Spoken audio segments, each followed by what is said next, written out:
अस्सलाम वालेकुम जी। Ehsan Abbasi mission tourism club की तरफ से इस वक्त हम आए हुए हैं पतियाड़ा से लिफ्ट पर।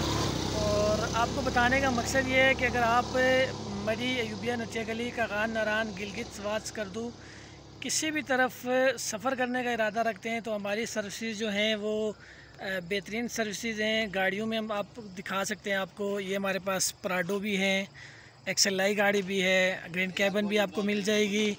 और क्या कहते हैं, कोस्टर तक कोई भी गाड़ी अगर आपको चाहिए तो इंशाल्लाह हम आपको प्रोवाइड करेंगे और आपके सफ़र को आसान करेंगे और आपको खूब इंजॉय कराएंगे सफ़र के लिहाज से। और जो है ना, नॉर्दर्न एरियाज़ दिखाएंगे आपको। ये हमारे मामू जान है, इनकी गाड़ी में सनरूफ भी है। जो लोग सनरूफ इंजॉय करना चाहते हैं इंशाल्लाह उनके लिए ये सर्विस भी है। बाकी राब्ते में रहें। और मिशन टूरिज़म क्लब का पेज जो है फेसबुक पर